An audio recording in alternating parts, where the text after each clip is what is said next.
This story takes place back in the summer of 2021. During that time, I had just recently gotten a new car. Before that, I had been driving an old 2004 Chevy Trailblazer, which, if you don't know, is an SUV. I didn't think that it would be worth that much, but I still decided to sell it on Craigslist. After all, that's where I had bought it years earlier, and I had taken good care of it for the most part. I took some pictures out in my driveway and then listed the car. It ran pretty well and was very reliable, so I knew that somebody would be interested. I listed it for $2,000 and waited. I wasn't in that much of a rush to sell it, and it took about 2 days before I got the first response to the ad. The response was someone asking if the car was still for sale. I said yes, and they texted back asking if they could take a look at it. We then arranged a meeting after the person got off work the following day. I asked for their name, and he said his name was Barry. He said that he got off of work at 8 p.m. I suggested that we meet in the parking lot of a nearby Walmart because it was a really big lot. It would also be in a public area because I didn't want a random person showing up at my house. Barry agreed, and the very next day, I drove out to the Walmart, which was like 5 minutes away from my house. I got there early and looked around the parking lot. I told him that I was in the very back corner and he really couldn't miss me. The parking lot was always empty in the back half or so, and was often used for truckers or sometimes RVs to park overnight. The first red flag happened before Barry even showed up. I should have drove away right then and there. He texted me saying that he was there and asking what my car looked like. I was thinking, seriously? You're the one interested in buying the car and you don't even remember what it looks like? I gave him a description, gray SUV in the back corner. He then replied saying that he saw me and was driving over. I looked around and watched a much newer looking car approach me. It looked to be a red Ford Focus that was only a few years old. He parked right next to me and I watched a man get out. He was younger looking, maybe 30, and had dark brown hair and black glasses. I got out of my car and walked over to him. We met out front of my car and shook hands. I told him some basic information on the car as he looked at it. Less than a minute in, he asked me if we could go for a test drive. I said yes, and Barry got into the driver's seat of my car, and I got into the passenger seat. I noticed that he was on his phone a lot in the short time since he had gotten out of his car. Something just seemed a little bit strange about this guy. When he started driving, I asked him if he knew this area and he could drive on some roads close by. He said that he knew it well, and we left the Walmart and headed to a quieter area. Barry went down a road that I had only been on a couple of times. It was a somewhat quiet road with a speed limit of 35. There were some patches of woods here and there and some buildings that seemed to be industrial. During the drive, things were pretty quiet. I talked about the car for the first couple of minutes, but Barry didn't really respond or say anything back to me. I remember him looking at his phone once while driving, and I told him that he shouldn't do that. He was like, "Oh, sorry," and then he put it away. I asked him how he thought the car was driving and if he liked it. He just said yes, and it was good. After maybe 5 minutes of driving, I was starting to think that we should head back. That's when Barry suddenly began slowing down. He then pulled off the road suddenly and into this really crappy-looking parking lot. There were kind of woods on both sides leading into it, and the parking lot had tons of potholes and looked to be for a warehouse. When he got into the parking lot, he drove in a little ways and then stopped the car. I noticed that there was one other car in this parking lot. I thought at first maybe Barry just wanted to turn around in there, but when he stopped the car, I was really confused. Barry then shut off the engine and took the key out of the ignition. Then he opened up his driver's door and started to get out. I was really confused and just watching him, wondering what was going on. As he was getting out, he then suddenly yelled at me to get out of the car. I looked to my right and saw 3 men getting out of the other vehicle that was also in the parking lot, and the 3 men were walking towards us. They were maybe like 50 feet away. These men started walking at a fast pace, and Barry stepped out in front of my car and then waved at me to get out. I heard him yell at me to get out of the car again. I knew that I was in trouble at that point, and I didn't know what these guys wanted, but I realized something quickly. My car had 2 keys for it, and I had brought the spare just in case I would have sold it that night. It was in my pocket. After Barry saw that I was not getting out of the car, he started walking over to my passenger's door. I figured that he was going to try to force me out. Meanwhile, the other 3 men were now only about 20 feet away. I reached in my pocket and felt on the key for the lock button for the doors. I pushed it, and when Barry got closer, I moved over into the driver's seat of the car. He reached the door and tried opening it, but it was locked. In that moment, I quickly put my spare key into the ignition and started the engine. Barry had the other key still and would be able to unlock it if he got it. When the car started, I saw him reaching into his pocket and saw the other men start running. As soon as the car was started up, though, I put it into drive and slammed my foot on the gas. The car jerked away from everyone, and they gave chase on foot for a short time before I sped away. I then made a quick U-turn, as the men were now running for their vehicle. I drove out of that pothole-filled parking lot as fast as I could, and then back onto the road. I took the very first turn that I saw from that road, and the men were not able to reach me in their car on time. I didn't see them behind me and was able to get away. I went straight back to my house, and when I made it back home, called the police and reported the whole thing. I told them about the car at Walmart that Barry had left and gave as much information as I could. I later found out that the car Barry used to get to Walmart was found still there and came back as stolen. I'm not sure if Barry and those other guys were ever found. I know that I'm just really glad that I had the spare key with me and was able to get away from them.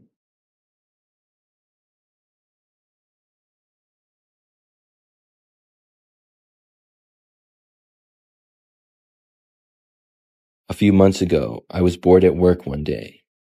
When I don't have as much to do, I just go on my phone or browse the internet on my computer. Sometimes I go on Craigslist and look at cars or other things for sale just for fun. So one day, I had about an hour until I got off of work and had nothing more to do. I went on Craigslist and then noticed the Missed Connections section. I clicked on it just for fun because I thought it might be amusing to read. This is a section on Craigslist where people will post about if they saw somebody and maybe had a conversation with them in public or something. If they didn't get the person's name or any information, they'll reach out and ask them to contact them. That's why it's called Missed Connections, and it seemed kind of weird to me. I clicked on a few and read them. Unlike the fourth or maybe the fifth one that I saw, it seemed like the person was writing about me. The ad said, blonde female in, and then mentioned the name of the city that I live and work in. When I clicked on the ad, it said, saw you walking on your street last Thursday night. Saw you again at Target the next day wearing a Braves hat. Let me know if I can come over sometime. This really shocked me, because not only had I gone for a walk in my neighborhood Thursday night, but I had been at the Target as well, and I was wearing a Braves hat at Target. It made me a little bit suspicious, the fact that the person had seen me in two different places. Were they stalking me? That's what was going through my head immediately. But maybe it was just somebody who lived in my neighborhood, and it was a coincidence. They were definitely describing me. I knew that for a fact, but I decided not to answer the ad. I finished work for the day and then went home. I lived by myself in a smaller house in a fairly busy street. One of my best friends, Avery, came over after work. We would hang out quite a bit. After she came over, I told her about the Craigslist post. I decided to show it to her, so I got my laptop and logged on. When I got to the Missed Connections part of Craigslist, I saw that there was now a new posting. The title said, Blonde Woman in, and then mentioned my city again. Part 2. This post was very recent. In fact, it had been made less than an hour earlier. It said, I saw you leaving work today. Hope you see one of these ads and get back to me. Avery and I looked at each other in shock.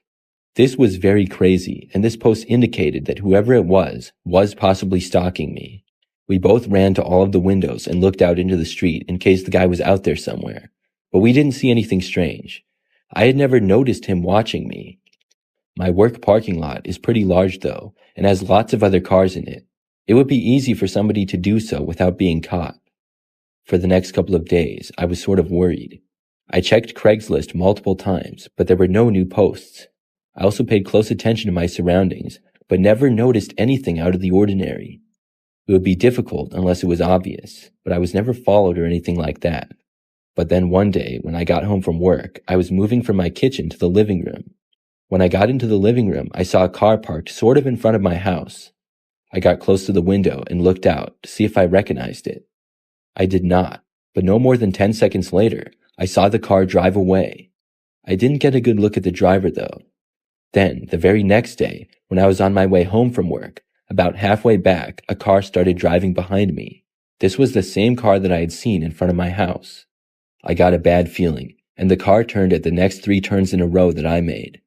I feared that it would follow me all the way back to my house. But then, when I got to the turn right before my street, the car went the other direction. I was able to make it home without seeing the car again, but I decided then that I would respond to one of the ads. I couldn't take it anymore. When I was home, I got onto my laptop and contacted the person. I asked them why they were seemingly stalking me and asked them to please leave me alone. After I sent the message, I hoped that the person would either reply and have an explanation or actually just leave me alone. I waited and went on with the day. Several hours later, at 9 p.m. or so, I checked again. There was no response from the person. I closed my laptop and went into the living room, but that's when I noticed the car out front again. It was parked in the same spot that it had been before. I went over to the window and looked closer. I saw that nobody appeared to be in the driver's seat though. That's when I noticed something out of the corner of my eye to the right. I looked over and saw a man in my front yard at the far side of it by the driveway. He was walking up and towards my front door. I was terrified. I didn't even waste any time, and I ran away from the window, got my cell phone, and called the police. As I was waiting for the operator to answer the phone, I heard the man try to enter my front door. This was followed by a knock. I then ran into my bedroom and closed the door. I told the 911 operator what was going on and then just had to wait. I did my best not to listen outside of my room because I didn't even want to know what was going on. About 15 minutes later, the police arrived. The unbelievable part is that when they got there, the man was still there. He was in my backyard, and they found him trying to get into a back window. I was glad that I called when I did. I showed the police everything and told them about the things that had happened. It seemed like the man had been stalking me for a while. I guess that when I asked him to leave me alone, he felt that he had to take matters into his own hands. Since this happened, I moved and now have an apartment across town. I also haven't been on Craigslist at all.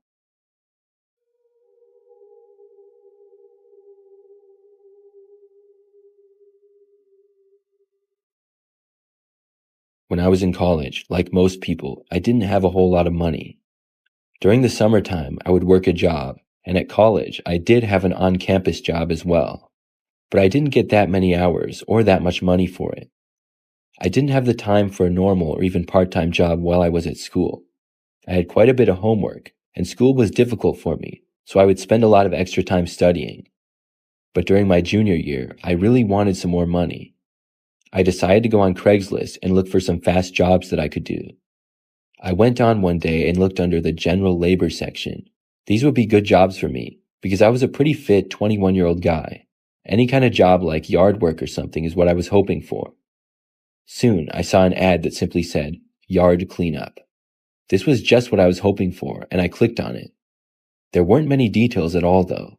It just said, need someone to clean up my yard. Will take a couple hours. Pay $100. The ad had only been posted an hour earlier, and I responded. Soon, the person got back to me, and I agreed to the job. They asked me if I could come Friday night, and I asked the time.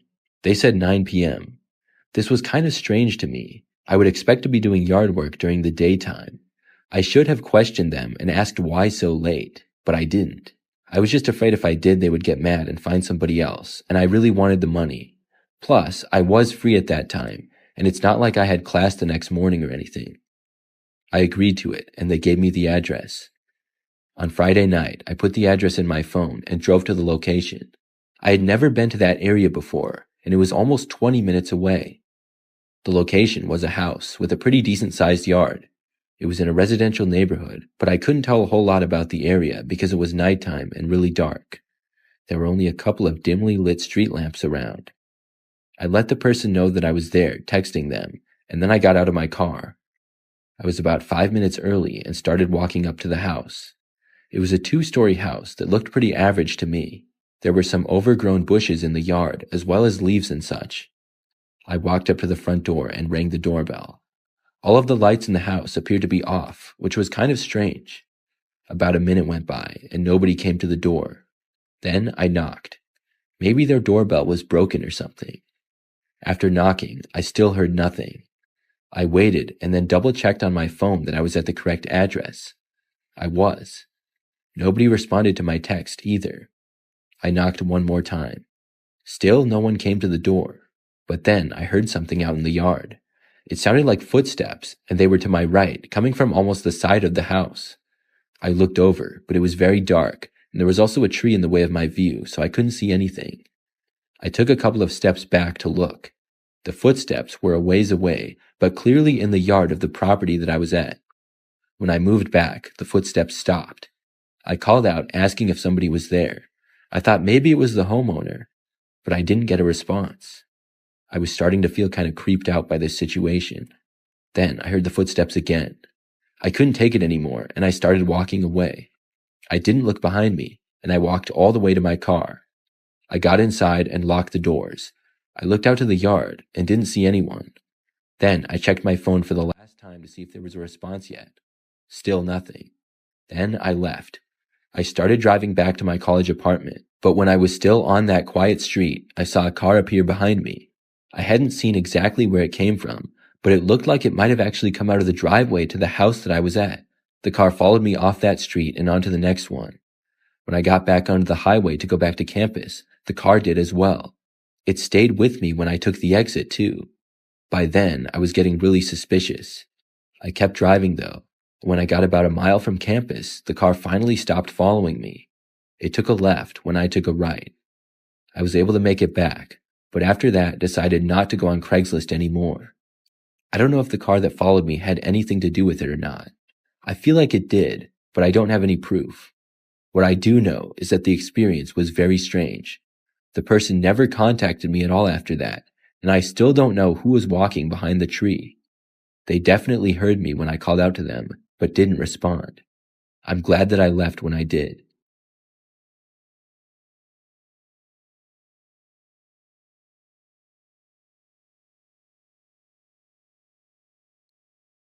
Last month, I decided to sell my big TV with the TV stand on Craigslist. I got a new TV that's slightly larger and it's mounted on the wall. The old TV is in a large stand and I just kind of had it in the dining room. My wife had been asking me to get rid of it, but I thought that I could get some money for it, so I put it up on Craigslist. For a few days, I got no interest though. I was seriously considering lowering the price on it because, to be honest, it wasn't that great of a deal. But then I got some interest. A man reached out and told me that he might want to buy it. He asked if he could see it. I told him only if he was serious about it, and he said that he was. I gave him my address and we arranged for him to come and look at it the next night at 7 p.m. I live in an average-sized 2-story home that's just me and my wife. Because the TV stand and the TV were kind of bulky, I really didn't feel like lugging it into my car to drive it to some local parking lot. I figured it wasn't a big deal that I was giving my address to him.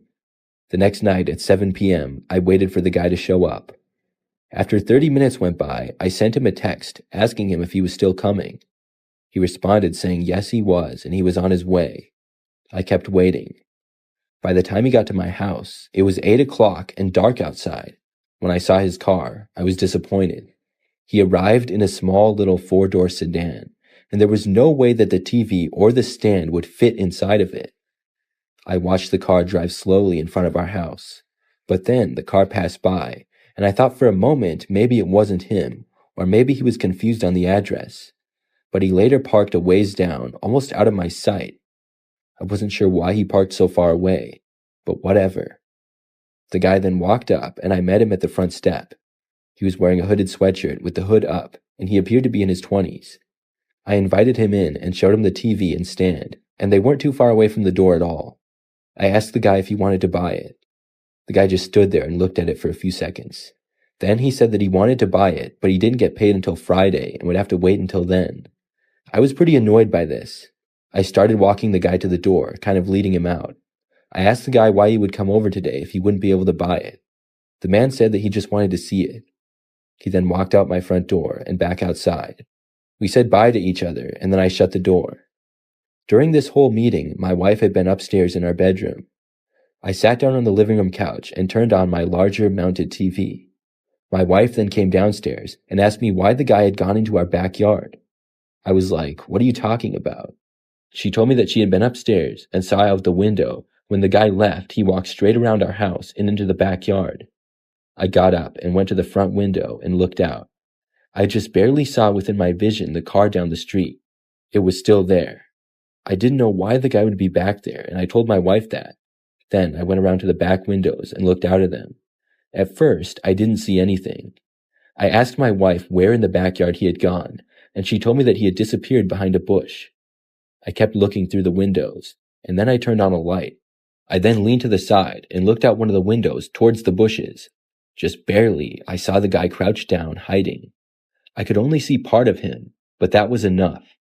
I cracked open the window just a tiny bit and yelled out that if he didn't leave now, I was going to call the police. Just seconds later, the guy got up and sprinted away. I went to the front of the house and looked out the window, and my wife and I watched the guy sprint all the way to his car, and then he drove off. After that, I took the listing off of Craigslist. I also reported the incident. I regret giving that guy my address, and I should have known better. I'm glad my wife saw him go behind our house, because who knows what his plans were.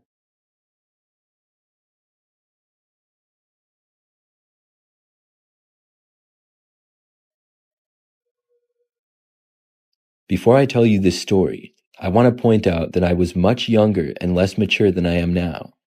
Since this experience, I've learned a lot. At this time, I was 20 years old and had just recently moved out on my own and was living in an apartment. I had a job and had just enough money saved up to get a car.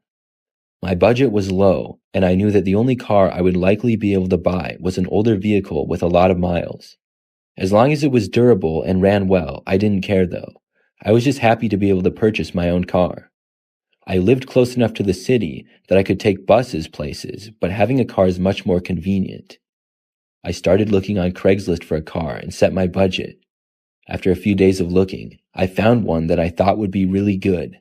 The price was reasonable, the car looked to be in good shape, and the listing was very recent. I reached out to the seller and was contacted.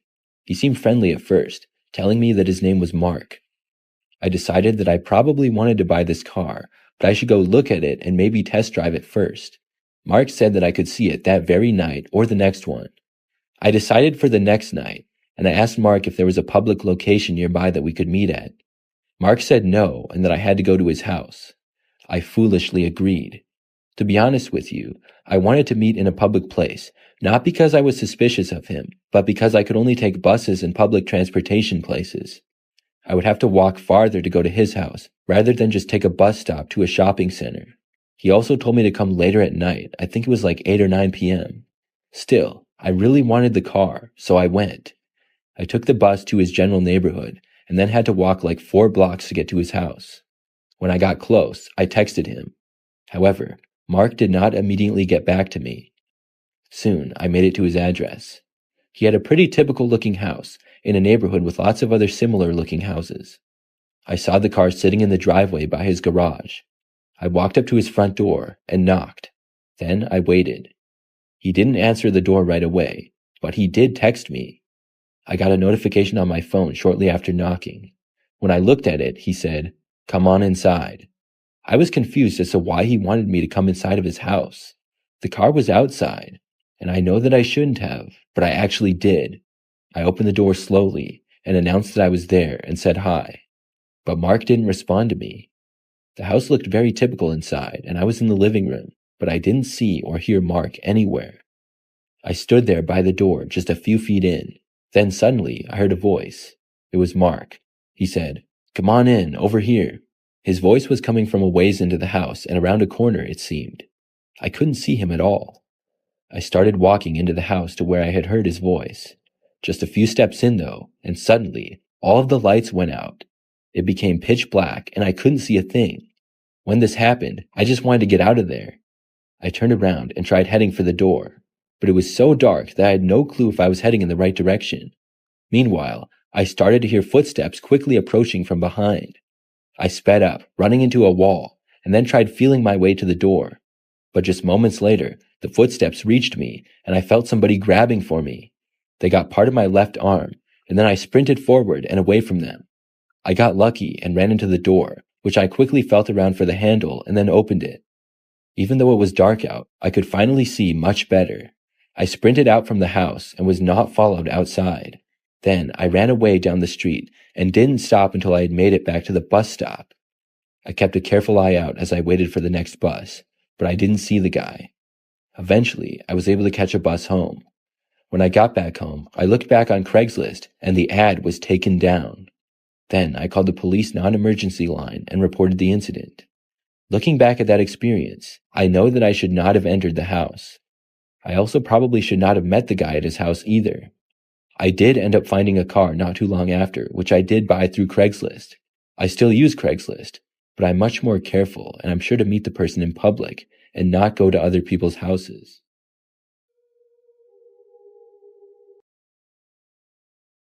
In 1996, 28-year veteran forest ranger Randy Morganson left on a routine patrol. 5 years later, only parts of him were found along a river. Author Eric Blim, who wrote a book of his disappearance, stated, "I don't think it was an accident. After so many years with the bones gnawed, there's no way to say exactly what happened." You're watching Darkness Prevails, the best place to share your creepy stories with the world, because this world is a strange one. The outdoors are fierce and untamed, despite what you may have been told or believed. Every year, 750,000 missing person cases are reported. Sometimes those people are never seen again. So what's going on? What are the horrific things forest rangers have seen? The people who dedicate their lives to the outdoors.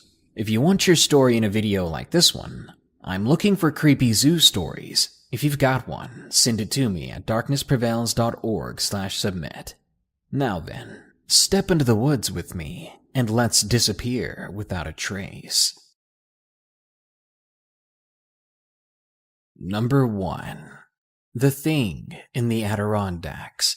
Submitted by Cal H.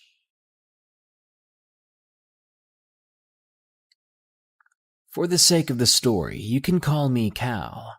I worked as a police officer for the Atlantic City PD of New Jersey for 18 years. When I retired, I pulled some strings from my many years of service on the force and from cooperating with New York police officials to get a job with the Adirondack Park Rangers. I'd always loved the great outdoors, something I missed while working in Casino Central at Atlantic City. And what could be more outside the loop than 6.1 million acres of woods, rivers, lakes, and mountains? I was looking forward to it, a quiet bachelor's retirement, preserving the forest and looking after the nature I loved. But as it would turn out, nature also holds a lot of terrible secrets. I arrived at the Adirondack Park in 1995, a year after my retirement, to my designated park ranger cabin. We were required to live and work on the reserve. I was driven up from Atlantic City by the guy I was replacing, a fellow we can call Joe. Joe had worked here for over 30 years, and in spite of his graying hair, he was still spry and full of life. After a long drive, we pulled into the clearing around the cabin. Joe showed me the well from which we drew water, where the power lines were, and around the small two-man cabin. As we were sitting on the front stoop, laughing, sharing fishing stories, and chewing on some cigars, Joe suddenly got very quiet. He trained his ice-blue eyes on me and asked, "Do you believe in God, Cal?" My family is Italian and Irish. We're about as Catholic as you could get. My answer was an instant yes. Joe grimaced, grinding the stogie on the wooden railing of the porch. "I don't know about God myself," Joe said, staring at the old growth rows of oak that ringed the clearing. "The devil I'm more sure of, because I've seen him. He lives in those woods." I thought Joe was being overdramatic, and I chuckled. But he gave me a look, a cold, dark, and foreboding look, and my laughter extinguished. "You'll see what I mean soon enough," he said, disposing of his cigar in the garbage inside the cabin. As he came back out with his fedora, he paused and looked at me. "I love these woods, but there are dark things out there you couldn't even begin to imagine. For the first month after Joe left, I could almost convince myself his terrifying words were nothing more than park ranger hazing. He was initiating me to the camp by scaring me. Yeah, that was it. I quickly fell into the rhythm of ranger life, patrolling the woods and clearing paths, participating in biomass surveys with people from Albany. It wasn't all sunshine, though. Poachers were rife, and the anti-government militias training illegally in the park aren't friendly at the best of times. But after 18 years on the beat, those punks didn't scare me.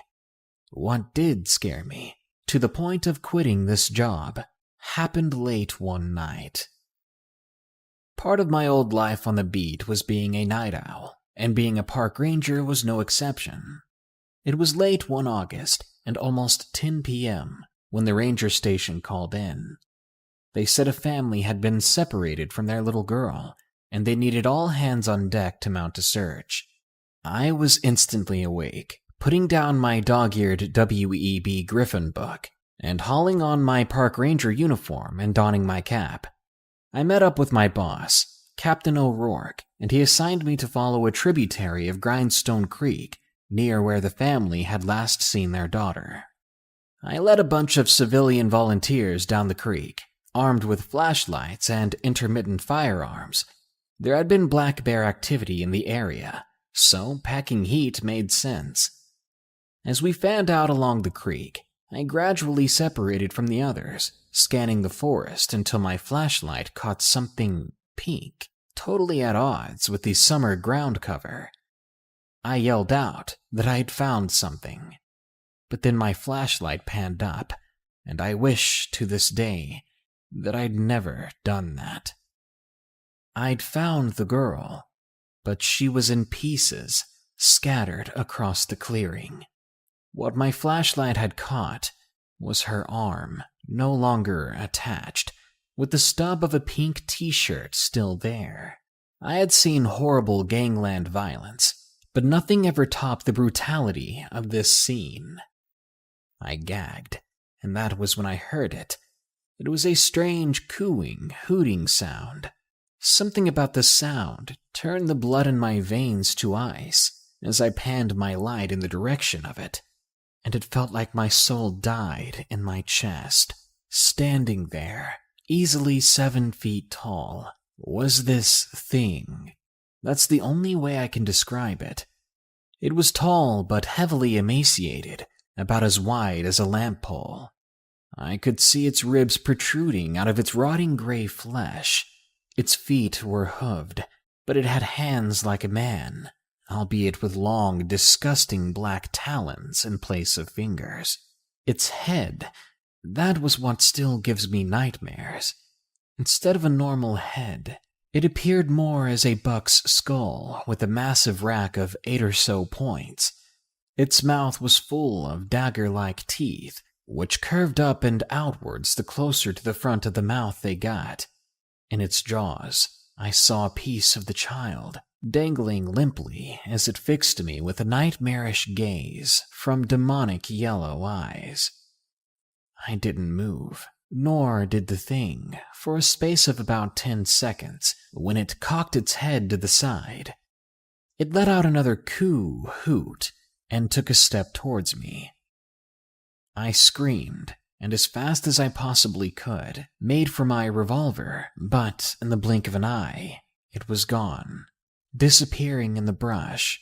The remainder of the search party found me pretty quickly, considering I had apparently and unknowingly fired my entire revolver cartridge into the now empty woods, and I'd been crying. When I explained what had happened, I lied, mostly to myself, saying that I saw a black bear, but that's definitely not what I remember. Whatever it wasn't natural, not of this world of the living. There and then that day, I quit my job. I left the Adirondacks, and I have never looked back. I pray that what I saw was simply some sort of vision or hallucination. But it was very, very real to that little girl. Number 2. Something put him up there. Submitted by The Devil's Bartender. I'll begin by saying my father runs a bar and grill in a small town in the northeastern US. Our town isn't very big, but most of our revenue comes from tourism, since we aren't far from a state park.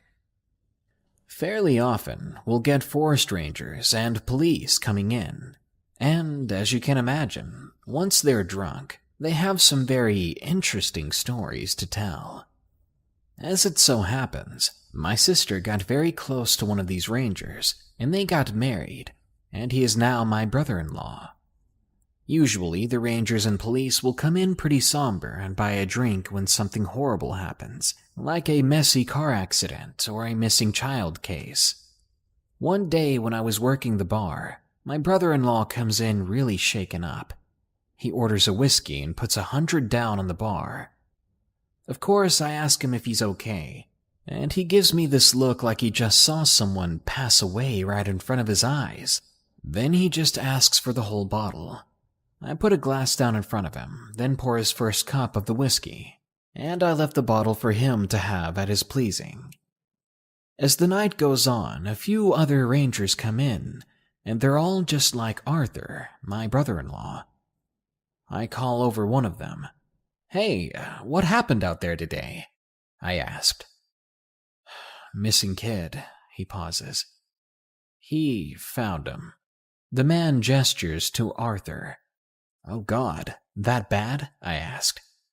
"Worse," he says, then goes to sit down with the others. I look down the bar to Arthur, who at this point has nearly cleaned out the second bottle. "Arthur, I'm going to drive you home when you're done, okay?" I tell him. He simply nods when usually he'd fight me on this.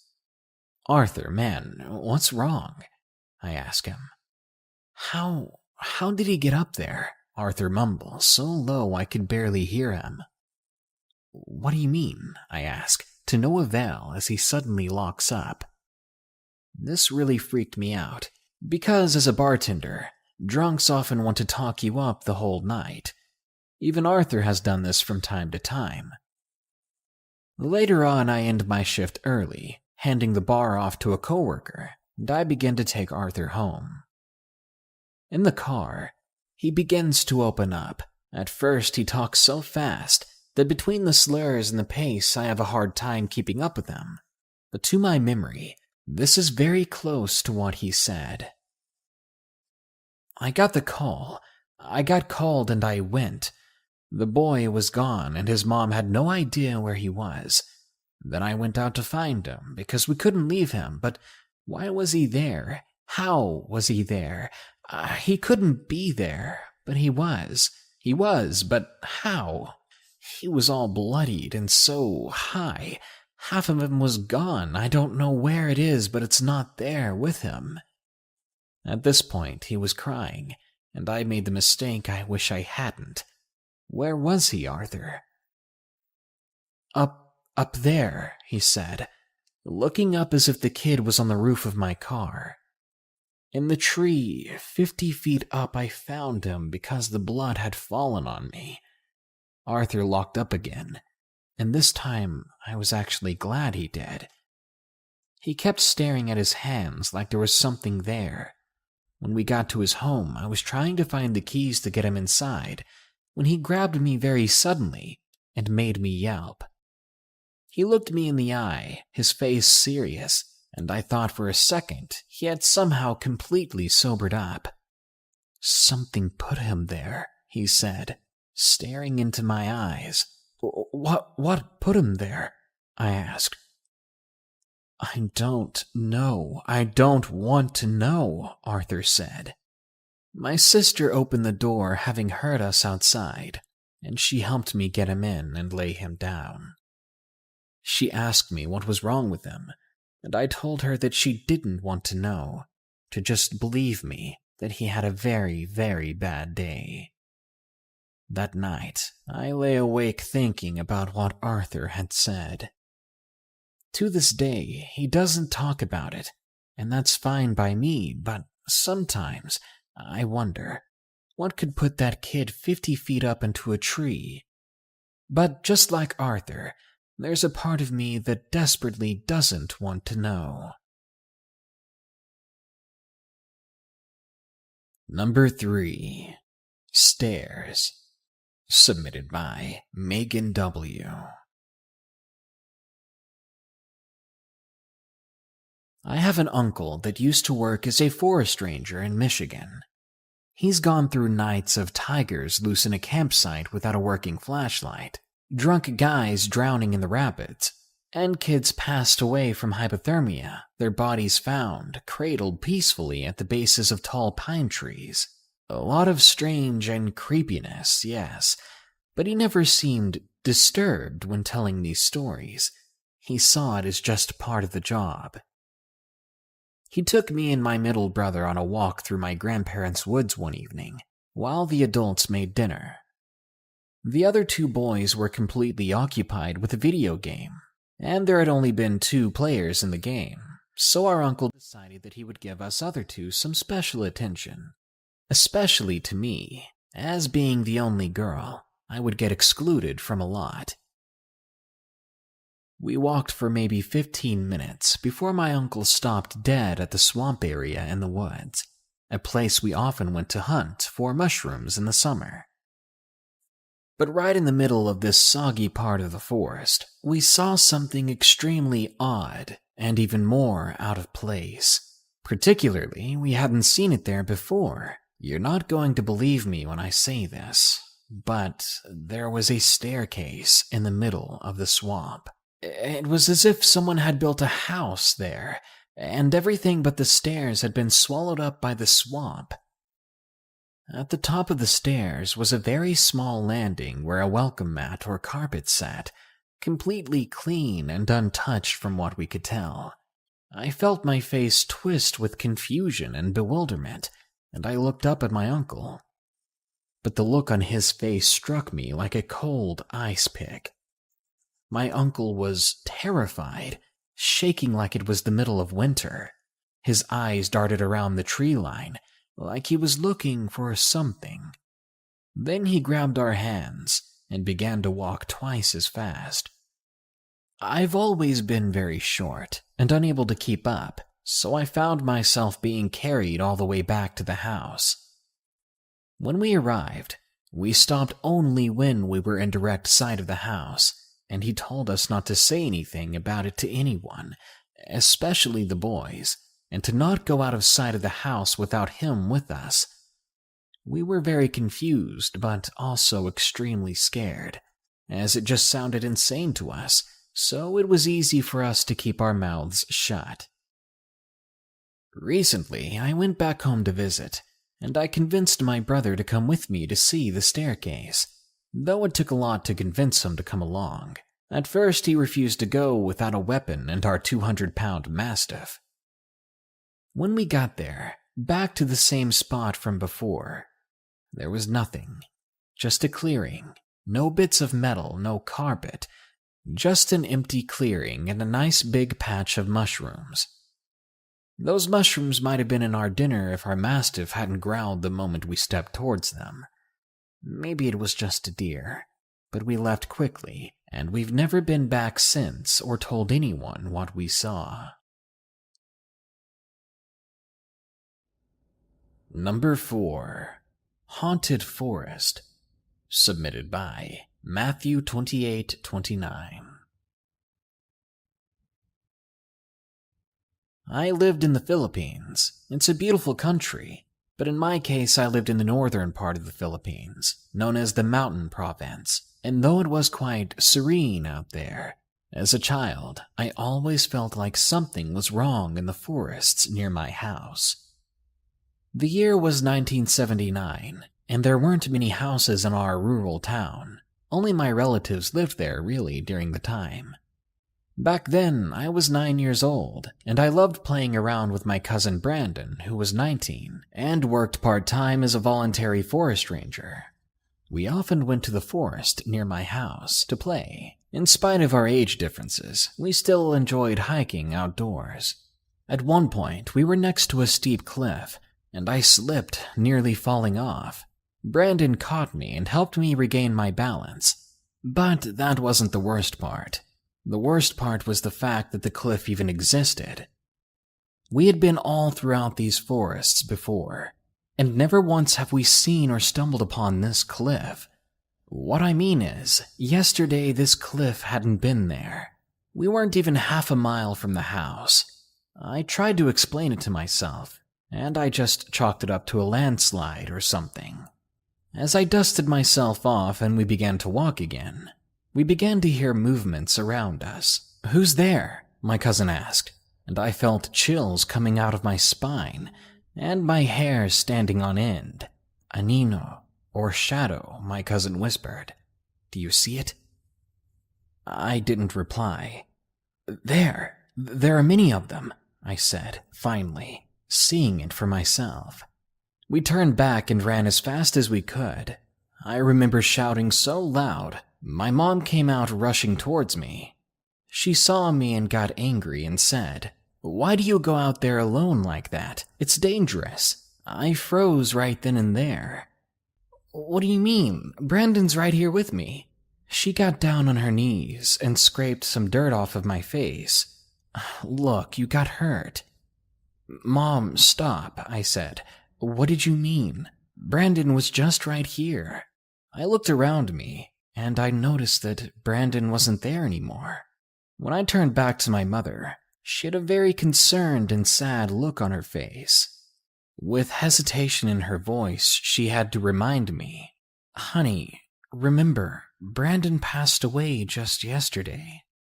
I was in complete shock. Turns out, way back then, I did that quite a lot. Because when Brandon was gone, it hurt me bad. It took me years to get over it. But that day I remember vividly seeing him, seeing the shadows, nearly falling down a cliff. Was it all just a dream? Again, Brandon was a voluntary forest ranger in his time, and he had helped a lot of people in the woods. And before he passed, he had taken care of me a lot. Every time he had gone to our house, he would tell me stories about his adventures in the woods, about the shadows he'd see, the whispers he heard, and even the time he saw the tikbalong, a half-horse, half-human creature. I always thought those stories were only just stories.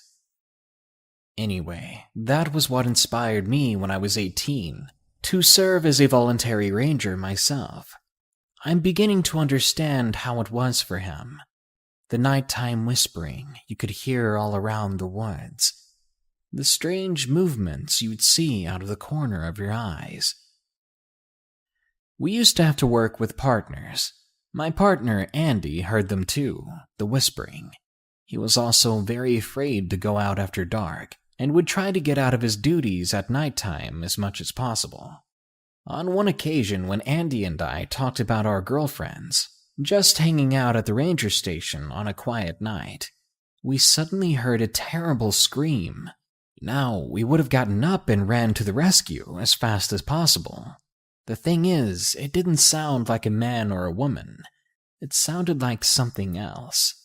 Just the sound of it hurt our ears, as if whatever it was standing right next to us. When it stopped, Andy asked me, "What in the world was that?" I didn't reply right away, because I didn't know myself. Instead, after a few moments, I recommended that we shut and lock all the doors and windows. I still live here with my lovely wife, who's half Japanese, and our daughter, as well as a 1-month-old baby boy. And despite being very creeped out by the forests around us, I'm more determined than ever to protect my family and our neighbors from the things in the woods. And number 5. There's a reason they call it Devil's Den. Submitted by S. Stevenson.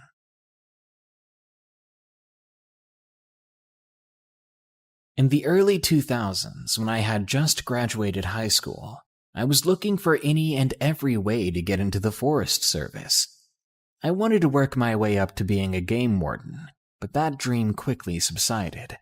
Because when I was taken in as a park ranger around Devil's Den in Arkansas, I was smitten. The job never felt like a job, and it was very satisfying.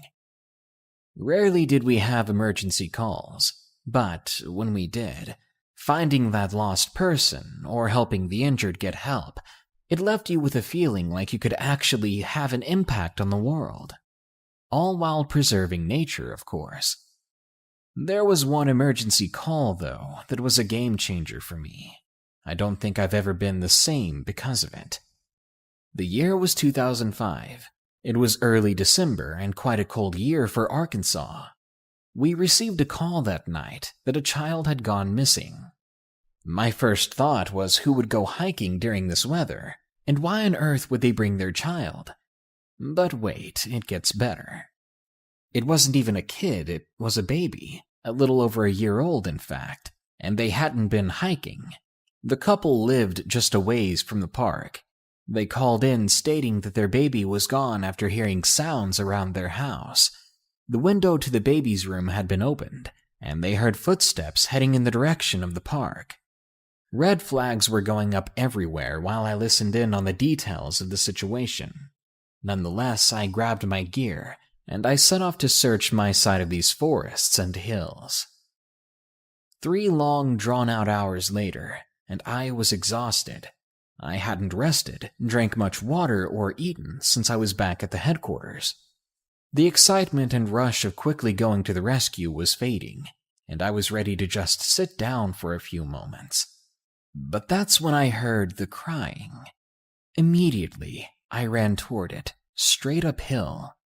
The trees began to thin, and soon the tree line broke completely as I stumbled upon a clearing with a large flat-top rock in it. It was just one of many random boulders in the forests. I began to work my way past it when I heard the crying again. It was louder, and now I knew that it was coming from on top of the rock.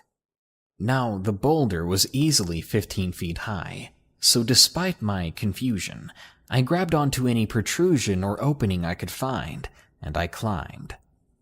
It took me about 90 seconds to ascend the rock. Winded, I pulled myself up onto the flat top, and I saw the baby. He was wrapped and swaddled in light blue, crying. But oddly enough, there wasn't a scratch or speck of dirt on him, or the cloth for that matter. How in the world did he get up here in such a state?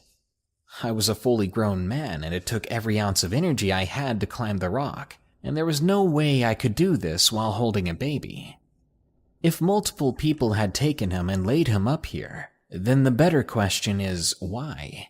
Who on this planet takes a baby in the night, runs a few hours into the woods, lays the baby on a rock while making sure he's perfectly clean, then leaves without a trace?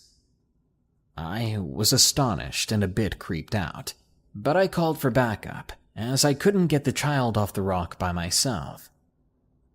When the parents got their child, they were greatly relieved, but then they were quickly weirded out, because they said that they hadn't swaddled the baby when they put him to bed, and that they didn't even own the blanket we found him in. This was easily the weirdest experience I had as a forest ranger, and the weirdest experience in my life, period. The Forest Service does an invaluable job. They preserve nature and animals, while simultaneously keeping us safe from it. These amazing people, who spend almost all their time in the woods while they work for the Forest Service, should be commended for 2 reasons. 1, their bravery, of course. And 2, the sheer guts it must take to keep going and doing your job after seeing some very horrifying and unexplainable things. Good night. Be sure to like, share, comment, and subscribe if you enjoyed the video. And don't forget to send us your creepy true stories from zoos at darknessprevails.org/submit. If you want to support this channel further, you could always download my free app Spooked on the Android store. Donate $1 a month at Patreon at patreon.com/darknessprevails, or buy some awesome creepy merch at morbidmonsters.com. As always, here are my 5 favorite early comments from the previous video, which was about 5 creepy Facebook encounters. Glitter Dragon says, "Oh my gosh, I've never clicked so fast. I get a lot of these types of comments, and I wonder, what is the world record for clicking speed?" Limbo the Lost says, "Yay, more horror. You go, boss. This is the kind and awesome lady who sent me candy earlier, and who drew my profile picture." Michelle Silva says, "I have waited for this moment all my life, and now I don't know what to say. Well, hello from Ecuador. Oh, I know what to say. That's one sexy dolphin." Jose Solis says, "When isn't Facebook scary? Well, when you haven't clicked log in years, of course." And GCK Mimi says, "Stalked and tormented by a sociopath on Facebook. Cost me 2 jobs and a good portion of what little I had. Dang that woman." Good lord, I think saying dang that woman is quite an understatement. I hope things go better for you, my friend.